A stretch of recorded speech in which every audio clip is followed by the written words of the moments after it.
Hello, everybody. Thank you for joining me, and I hope you're doing well. I'm here today to talk to you about my latest Lego project.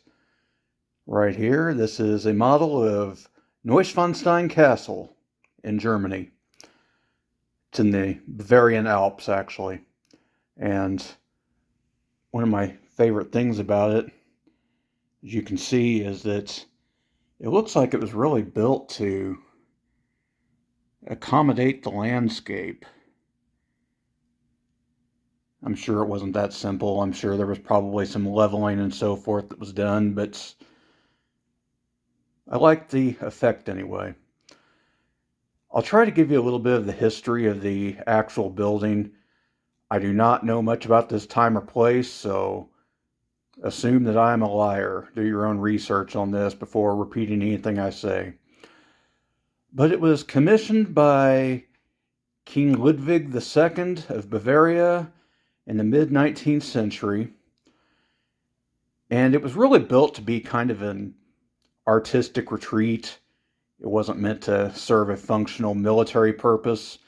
And I'll be getting into some of the features that make that the case. You can see the architecture is kind of a mixture of Romanesque, Gothic. I think there's a lot of inspiration from medieval legends. So yeah, it was really more about creating almost a fantasy aesthetic than it was a practical military building. I guess the actual building is composed primarily of that nice white limestone, which gives you a nice contrast with the dark colored gables and roofs and so forth. But anyway, some of the things about this set, you have all these nice trees here.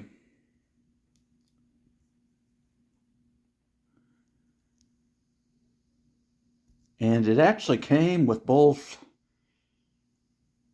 these that give you more of a spring and summer color, and the ones I have on there, which give you more of an autumnal aesthetic. I'm a sucker for autumn, so I have those on there, but yeah, you're given the option if you build this thing. And I'll just say that all the wiring for the lights are a little bit more visible with this one than with other ones that I've built, but that's not on the Lego set. That's a completely separate edition. Everybody who lives in this house absolutely loves the lights I put on these things, so that's just kind of become a habit. And yeah, I don't like the way they're visible, but I've got to admit the lighting's pretty striking when it's on, so. Okay, I'll try to give you a little tour here. You can see kind of the entranceway. And those bright green areas represent manicured lawns. There's the gatehouse with the little towers. This would be looking west, I believe. Don't take my word on that. Yeah, to the left is the south. So, yeah, straight ahead would be west. So we're at the east end of the building. And stand up here. You have these nice little courtyards here. And that white outline there, I believe, represents where the central keep was going to be. The castle was not actually completed. I forgot there were meant to be over 100 finished rooms, and I think it ended up with only something like 15 or 16 being completed. And yeah, the central keep there wasn't finished. What's the term for that in a castle? Donjon, I think. But yeah, since it was never meant to serve a real military purpose, I suppose that doesn't much matter. This square tower here, I believe, was around 150 feet tall. Might have to subtract a few feet from that, but yeah, in the actual building. Here on the east side is what they call in a traditional castle the Knights building. But again, since it never really served a military function, that's all kind of just ceremonial. You can see the wires there. I've kind of pointed that out.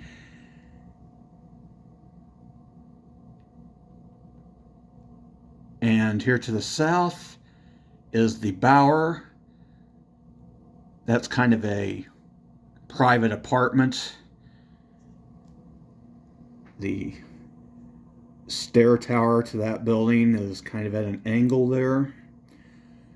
That's another thing I will say about the Lego model. The round towers in particular are a little bit tottery. I mean, not ridiculously so, but if you're clumsy like me, or if you're not careful, if you're transporting the thing, it can be easy to knock them over. But they're already assembled, so they snap right back into place. I kind of wish they'd been designed to be attached to the main building a little bit better, but I have no idea how to go about designing that sort of thing properly, so I probably shouldn't be talking too much. Okay, moving west there. I'm probably getting these directions all wrong, but hopefully you can make some sense of it. You see the little statue of the knight on top of that building there? That was the king's, or it was to be the king's main living quarters. And this is one of those things with Legos. Sometimes you get incredible detail on the inside that you can't really see once the thing's fully assembled. This building housed like the king's private bedchamber and study and salon and a grotto, and I think there were even secret passages.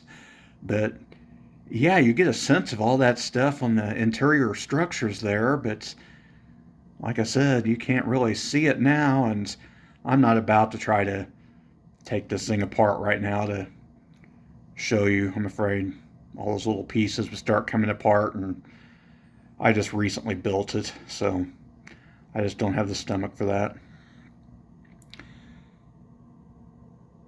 Moving back here, these two towers. I believe the one to the right there is over 200 feet tall in the real building, 200 and some change. And you can see that the furthest west building is at an angle. That's because it's accommodating the ridge top. That goes back to, I talked about, really seems to accommodate the landscape. So, yeah, give me just a second here. I'll turn this thing around and show you the backside, and then I'll show you how it looks with the lights on, and we'll call that a video. Okay, I'm back. Here you see the building that's furthest to the west. I guess this was to house the king's throne room.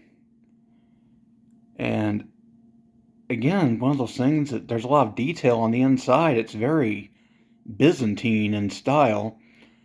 And I think I read somewhere that there was supposed to be a very ornate throne placed there, but the king was deposed, I believe, before that could happen. Again, don't quote me on the history here.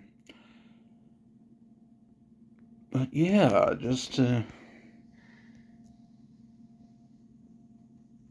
give you some angles. This is the south side again. You can see the Bower there.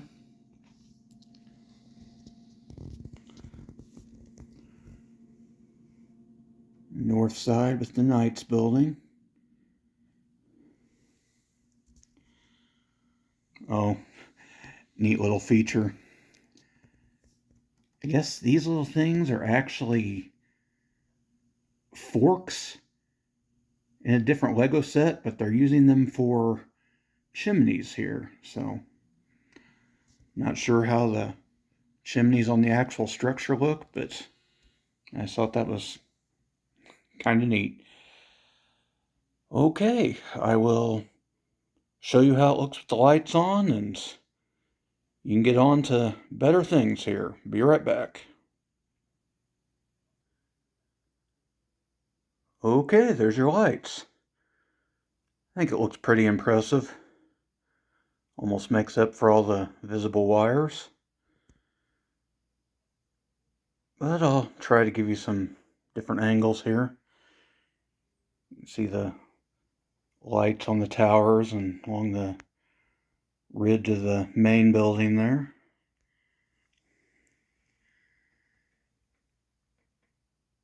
There you get a sense of the lighting in the courtyard. There's the east end with the gatehouse. I like the little light above the door. It almost looks like a porch light or something. That'd be one hell of a porch.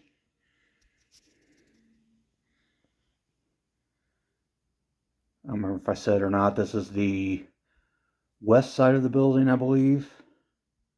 No, south. South. Sorry, folks, I'm getting old and confused. More so.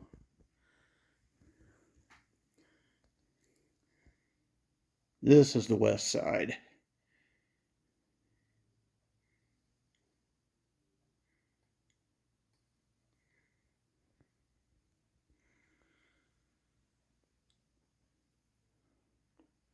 So I think that gives you the sense of it. I'm not going to turn around. I think it'd be more of the same at this point for you.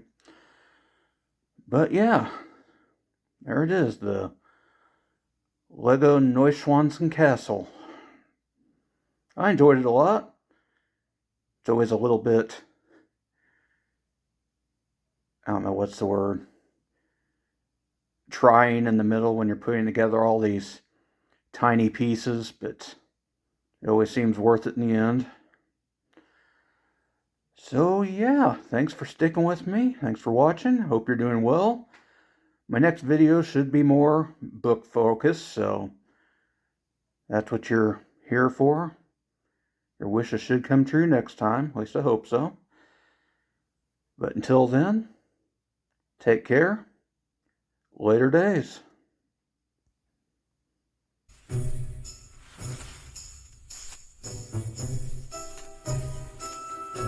But am I not turtly enough for the Turtle Club?